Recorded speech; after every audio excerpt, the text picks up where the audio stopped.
On the one-year anniversary of the Orlando terror attack, how is it being remembered? The Washington Post left out the massacre's cause. The only reference to Islamic State is actually in a caption.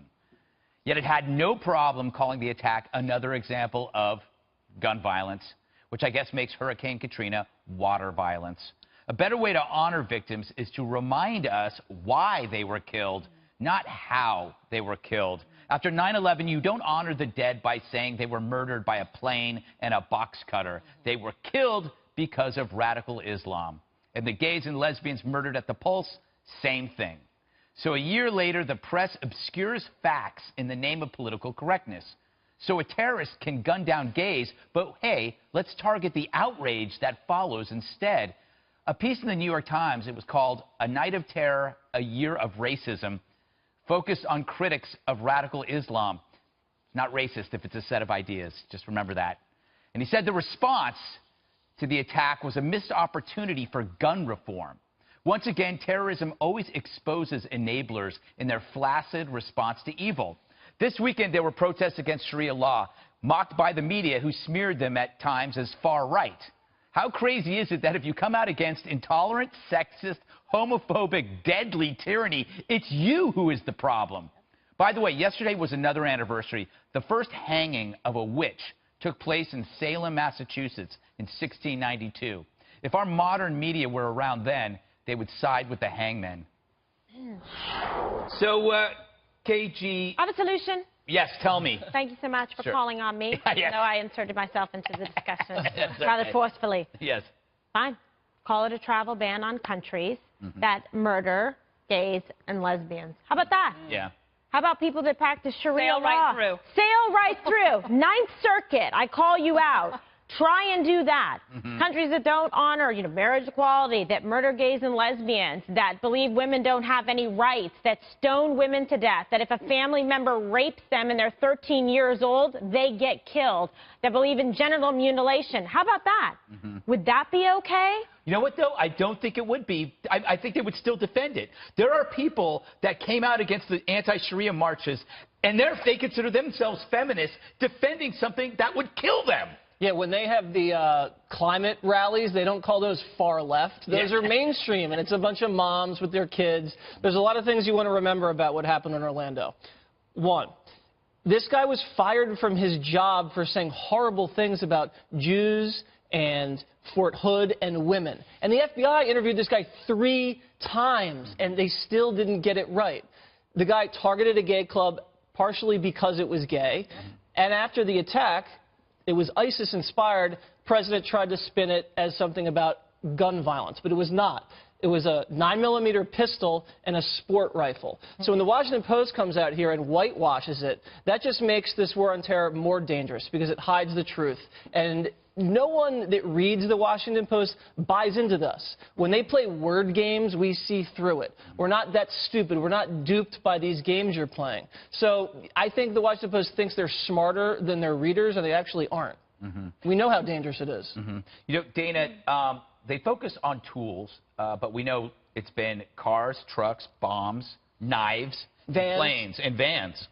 Right. Well, and they didn't talk about the ideology at all. No. Which is basically, remember, he calls the 911 call, reveals that he calls and he says, I'm doing this on behalf of Allah. Yeah.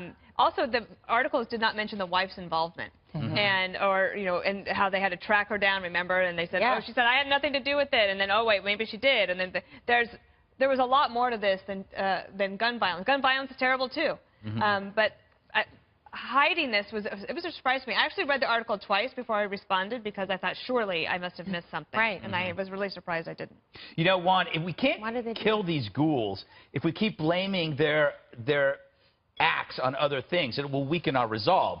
You can't, it just keeps you from, and maybe that's why when we're fighting ISIS, we're not fighting it to our fullest capability because we keep thinking, oh, maybe they have a point. I think we are fighting ISIS to our fullest capability, especially I would think that people who are Trump supporters would say we're fighting them more aggressively than ever. Now we are. Okay. Oh, that's what I just said. Okay. So I don't know where that comes from. But to my mind, I think the Washington Post was focused on the sadness, the loss of life for those families and the people who were killed.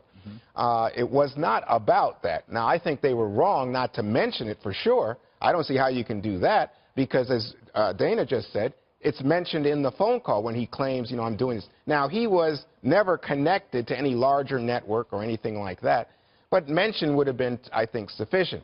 The question is, just as in the protest about Sharia law, what is going on the right where the right thinks, oh, gee, we're going to buy into this because we want some grievance. We see that everybody's walking all over us. We think something's wrong. I don't understand why the right feels this way. Can I help you understand? Yeah, help me. Yeah, I looked at the protests in England, and they weren't the right.